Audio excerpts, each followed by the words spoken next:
Ladies and gentlemen, welcome back to All Beer Inside, the quarantine edition episodes. Joining me on today's pandemic podcast, we have Ken, also known as Micro Beer Fan. Hi, guys. Hi, thanks for joining us today. I appreciate you giving up your time for allowing us to interview you. And I always appreciate the opportunity. Awesome. Thanks for having me. So what are you drinking? Well, it's actually from my favorite brewery called Halo Brewery here in Toronto. I used to be their neighbor, and recently they had their 4th anniversary, and they make these, how do I explain it? It's a Brett Imperial Saison with plum, lychees, and lime, and it's called 1440. Cool. Awesome. These guys make great beers. It sounds tasty. I'm going simple from Radical Road. I have beer. Very simple beer. At a Radical Road on Queen Street East from what I see. So I'm being in Montreal. I got this from the gentleman at Untappd, so we'll go from there. And as we do on the show, we go for virtual. A toast. Let's see if I can do this. Cheers. Cheers.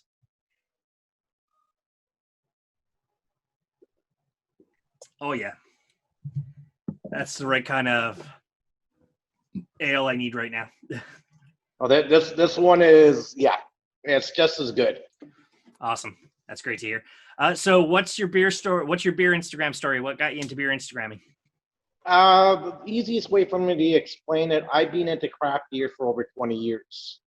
And when the beer scene started up in Toronto, the actual plan was to do craft brewery tours because I was living right in the middle of the Junction and there was a lot of breweries popping up. Created the Instagram to do that, and that fell through, so I continued on as Micro Beer Fan instead. Awesome. Very simple, straight story, and that's all that really matters when it comes to craft beer sometimes. When did you discover craft beer with the 20 years ago? There used to be a place in Toronto called Smokeless Joe's on a street called John Street, and they were primarily known for Belgian beers, and I'd been going there on and off for a little while. So when I ran out of choices because he didn't have any more Belgian beers for me to try, he offered me, I think it was a Waterloo, if I remember correctly, Waterloo Dark or one of those versions, and it sort of transitioned me over into craft beer, and I haven't looked back since. Awesome. Is there still the occasional micro and you're like at a game or something like that? Or macro, I should say? About the only one I would say I can tolerate on a consistent basis is Canadian, and it's because I grew up drinking it.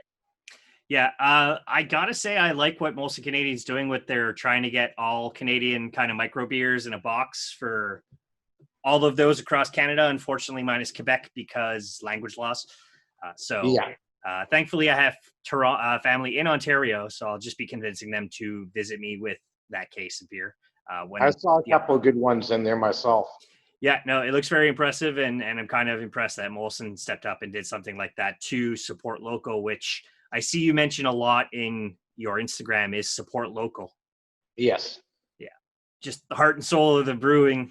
That's it. So that's what you got to go for, right? Yeah, I do it for a couple of reasons. I don't travel as much as other people, so I'm basically in my shell in Toronto and in Ontario a lot of times, so I consider local anything in this province to me. And what better way to support your local breweries than to go visit them when you can? Perfect. Yeah, I've been a big time proponent of supporting local, whether it be Quebec, Ontario. Now with Untappd, I could get beers from the Maritimes and out west, but it's micro, and that's what I stick with. So I'm the same way. I'll drink anything from anywhere, but I primarily focus on this province if I can. Well, you got it good too, because you're in Toronto, and to my understanding, the last time I checked in January, you have 53 breweries in the greater Toronto area. Yeah, it's insane. It gets complicated because you have some of the contract breweries popping up as well. So sometimes you're not sure whether they're local or if they're a contract brewery until after you've tried it. But I used to live up in the Junction where I got to know Halo, and I had something like 13 breweries in that neighborhood. I used to cycle around the neighborhood and pay visits to each one of them and have to stop off at home to drop off the goods. That's hard to find home. Yeah, that's awesome. Last time I was in Toronto last Easter, Yeah. So not the one that just passed, obviously, because COVID, but the one before. And I loved just eastbound, and then let's walk over to Souter. Oh, hop in the car, go to Black Lab. Oh, hop in the car, go here. So 3 drivers, we each took our turns. One wouldn't drink at one brewery, one wouldn't drink at the other. So That's the other amazing thing is you have these little pockets. Like I set up, you have the ale yards with the 3 breweries and another 3 breweries within a 15-minute walk of it. It's phenomenal. So your photography, I find is very unique. You use a lot of Toronto background. I switched it. I mean, I've always done it, but this year I focused on it a lot because of COVID. I can get around to places you can't normally go and take photos in. I did something at the Budweiser stage, which let's just say involved climbing a fence. I live close to Ontario Place, and because it's semi-abandoned, there's a lot of places in there where you can get really cool photos. And just about any corner in the city has got something. So I figured I've sort of shifted to that, trying to showcase the city and show people are still isolating themselves, what the world looks like, if that makes any sense. Yeah, no, it does make sense because one, most of us should still be in isolation, obviously, for your own health. And, you don't want to get it and then pass it to somebody else because it might not affect you, but it might affect somebody else differently. So that's where you got to be careful with that, obviously. Well, I will add a side note to that. I am very careful when I go to these places. If there's a lot of people, I won't take a chance no matter how good the shot's supposed to be. I'll wait till a better day. Yeah, that's great to hear. And so, like for the last one, to the example, the something in the Water Brewing Company's Lee River Blackberry Vanilla Sour. There's quite the descriptive write up. Where's that kind of inspiration come from? Where'd you the beer almost beer blogging esque, but in a short Twitter type form? Where's that kind of come from? I'm not the world's best at writing. Sometimes I put words which don't make perfect sense. So when I do write a write-up, I try to keep it short and simple. And I also have a couple basic rules. If I'm not drinking out of proper glassware, I'm drinking out of a can for argument's sake, then I'm not going to do much of a review simply because you can't enjoy or appreciate the flavors the same way out of a can as if you have a glass. It just doesn't suit the beer itself. So when it comes to things like something in the water, it was a very strong flavored beer. And even in the wind, I was actually able to pick up the flavors. I've got a couple more cans from them. I'm just looking forward to trying it actually this time under better circumstances. Still, with a nasal profile that you could pick up in the wind, that's pretty impressive for a beer. So yeah, it shocked me. The minute I opened it, I actually picked it right up. Yeah. And normally that would fill a room, I'm guessing.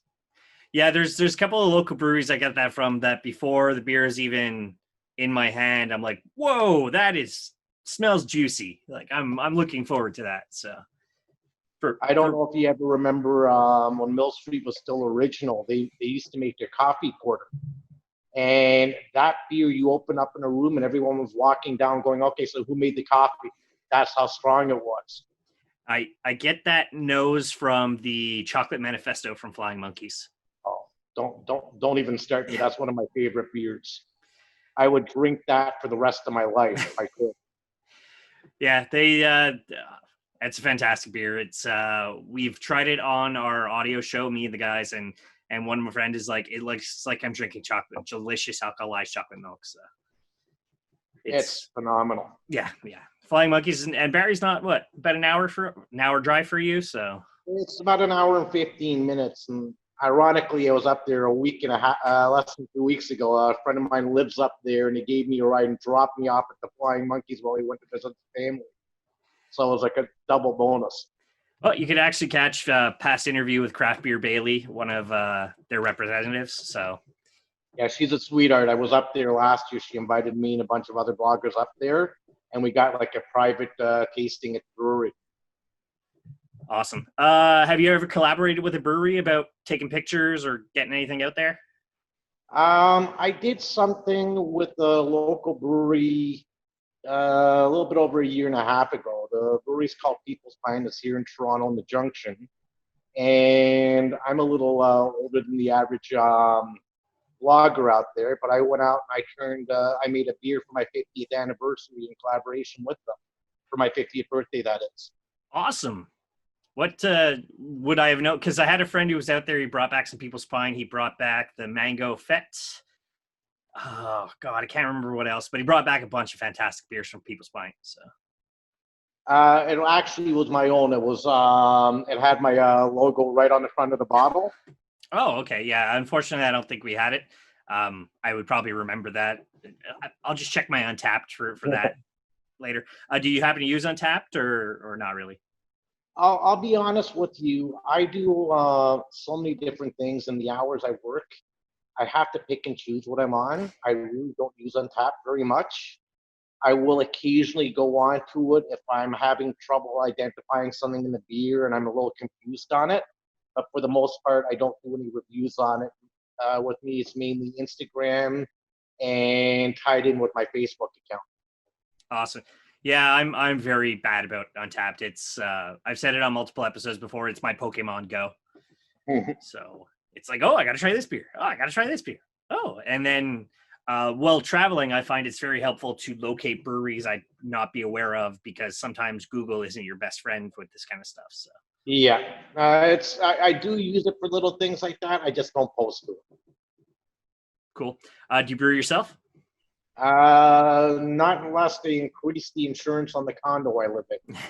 I would probably burn it down before I actually accomplished anything with it. But you've brewed in the past. I've helped brew, Okay. but I have never done it on my own. Now, People's Pine, are they their own location or are they kind of to my understanding, they were contract guys and then they got together? I don't remember the full story, proper story my friend told me. They're home brewers at heart. And I think it was 3 years ago. I'm sure you know Junction Brewing. I've heard Junction Brewing was located in just a few blocks away from where they are now. And when they outgrew their space, they leased it to People's Pint. So People's Pint repurposed it with their roots to the home brewing industry, but they're independent on their own. And they are a full brew pub. Cool. Yeah, hopefully future interview for our show. I'm hoping all Toronto breweries are future interviews for my show, obviously. I'm just trying to convince my videographer to spend a month and a half in Toronto, just brewery every day. So, because you have a lot. And when it's safe to visit Toronto again, because despite where I live being the epicenter, our numbers are almost the same. So, yeah, it's changing daily now. Yeah, but we'll get past it. Humanity's been past these things before, so we'll get past this as well. And with how technology is now, it's thankfully allowed a lot of us to either work from home or still have a job. Thankfully, yeah. So you know, I'm very happy with where I work and the fact that they sent me home when this started and they said work from home. And it's like, okay, well, now you're working from home until a vaccine. I'm okay with that. So I'm the opposite. I manage a cleaning company and we're here clean because there's no one here. So I've never taken a day off, but it's the truth. It must take a little less time to clean what's already clean. Yeah. Fantastic. So what are some of your favorite beers out of the Toronto and Toronto area that you normally are consistently having? Probably my biggest go-to as of probably for the last year and a half is from Great Lakes. The Octopus Wants to Fight is probably the top 3 in my list of favorite IPAs I've ever had. Anything from Halo, I've always loved them. I've never found anything which I didn't find consistent. And now I'm really, really going on a local brewery called Rorschach, which I've gone to quite often. They have their fruited IPAs and sours, and they have just the right hit on it. It's not overly tart, not overly sweet, just perfect. Yeah, they were on my list when I was in Toronto last Easter, and because of construction and some other stuff, I couldn't quite make it to it. I don't remember why I missed it, but I'm like, no. And just the name alone, Rorschach, and I'm a fan of the Watchmen, so that's kind of like my thing. Yeah. And then why didn't I go? But I went to Black Lab, which I absolutely love because I love dogs. and I was surrounded by dogs and good beer. So, Oh, those guys are phenomenal. They're another one, and they're just down the street from Rorschach as well. I mean, I was at some point supposed to be in Toronto in the last few weeks, but life changed. Life gets in the way sometimes. So, and speaking of beer vacations that I planned on going on, when it's safe again, any beer vacations that you plan on going on, either the rest of Canada, outside of North America, anything? Well, I have particularly two. I was born in Montreal, but I moved here when I was very young. And until about 5 years ago, I went to the beer fest every year. I want to go back and check out your beer scene because I know it's gone right through the roof. Yeah, And no. Feel free to give us a message when you're in, because if myself and my videographer are around, we'll take you out to a few good places. So, because the last time I was there, that's when I was just starting to understand the brewery scene, and I didn't know too many places to go to, so I was going to the pubs and the beer bars instead because I just didn't know where to go. And the second trip I want to do, and I've been meaning to do it for years, if I can find a way to save my liver, is to go to Belgium for a couple weeks. I figure I'll need an AA program before I land. I'd like to. I've never been to the Kitchener Oktoberfest, but the real Oktoberfest is a plan. And I understand. I don't know if it'll still exist, unfortunately, because COVID is murdering the airline industry. Yeah. There's a plane out of New York straight to Munich, but it's German themed on the plane, and beer and all this stuff. I don't know what it is. Somehow COVID's made me saved a lot of money, so next September, I'm hoping.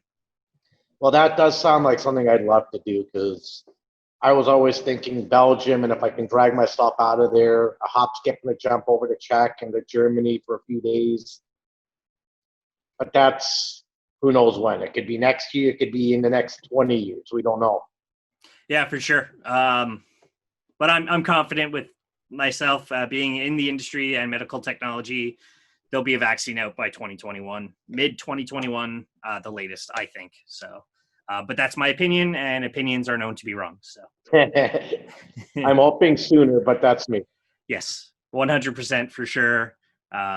I'm like you. I'm going to be one of the first 100,000 people lined up outside of wherever I have to be to get that vaccine. So, and in the meantime, I just wear my mask in public whenever I can't socially distance. So.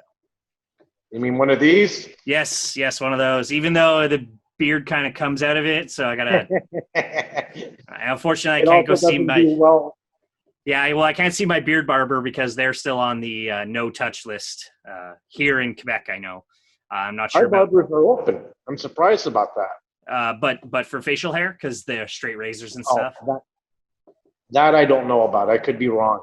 No, I know on the top, which neither of us need. But for down here, it's the ones I use are not open, and they're local, so I will support them. They're not like some big chain with some guys who are hired to try and take care of beards. So no, it makes sense. Yeah. So what's next for the micro beer fan brand? What's next for you? Well, I'm hoping once this is over and done with, and I finally established myself, I've got people like yourself knowing me. Most places at least recognize me if they don't actually know me. I want to build it into a brand. Actually, I'm looking at possibly hats, T-shirts. I want to create events. I want to do a lot of charity work. So I want to take a large portion of whatever I bring in and donate it to whatever happens to be the cause at the time, or what I feel is most worthwhile. I might even collaborate a couple more times on making some beers. I have some ideas for after COVID is over. I got some friends in the brewing industry who own their own breweries, and I'm going to sarcastically mention to them to make like I survived 2021 Hell's Lager for argument's sake. I know there's going to be a lot of beers coming out like that about, oh, COVID sucks, or wear a mask and stuff like that. But in the meantime, like, we're kind of with the Altogether beers, it's nice to see that other half out of the US is like, here's a base recipe. But whatever is made has to go to the restaurant industry because these guys are getting their butts whooped right now. Yeah, that's another big one. I might even consider looking at some of the smaller breweries who've been struggling. Mm-hmm. But at least here in Toronto, everyone's really, really supporting them. And it's not to say that they don't need help, but there's a lot more important areas which I can go to because some of these breweries are doing better now than they were before this hit. Everyone's drinking, everyone's supporting local. Yeah, I've spoken with some of my brewery friends, and they're saying like we can't keep up with our canning. Yeah. So I know losing a tap room is a financial hit, but if you're canning, I know a couple of places that have reopened with their patios, and they're like, well, we didn't have anything in kegs because we sold everything in cans, which is great because people like myself, you, and other people in the Instagram, beer blogging, beer YouTube community, we either buy ourselves or we convince friends to buy for other friends who are into craft beer. And yeah, it's as I said, that's whatever I do with my brand will support local charity, local business. There's a couple of beer bars which I'm well known at. And just before all this happened, I was talking to one of them to do a giveaway for them. So I want to expand the brand that way. Very cool. I look forward to it, and I'll be lining up to buy some of your stuff. We're here to support each other, like we're here to support our breweries that we love to go to and do not want to see disappear. I think we need that. This virus has killed a lot of industry, and anything you can do to help. And I'm saying that in general to you, to anybody watching this, anything you can do to help is appreciated nowadays. 100%. I mean, I know some breweries that have gone into making hand sanitizer just to help keep their doors open and to help fight this virus. Awesome. Exactly. So I've got no other questions for you at this time. I really appreciate you joining us today. Let the people know where they can find you. I am on Twitter. I don't use it very much. I'm on Facebook as my full name, Ken Corrali, or Micro Beer Fan. But my main page is Micro Beer Fan on Instagram. And just look for my little logo because, as you said earlier, it looks almost exactly like me, except for I'm a little older now. Perfect. So what we're going to have is all that in the show notes on the YouTube. As for this, eventually the audio will be on the allbeerinside.com website, where you can listen to this podcast along with our kind of semi-monthly get-together podcast with the guys. Now it's more so at home because we're trying to remain safe during this pandemic, unfortunately. You can follow us at All Beer Inside everywhere. And as I say at the end of every show, drink craft, not crap. Awesome. Thanks a lot, Ken. Appreciate it. Thank you. Yeah. Cheers.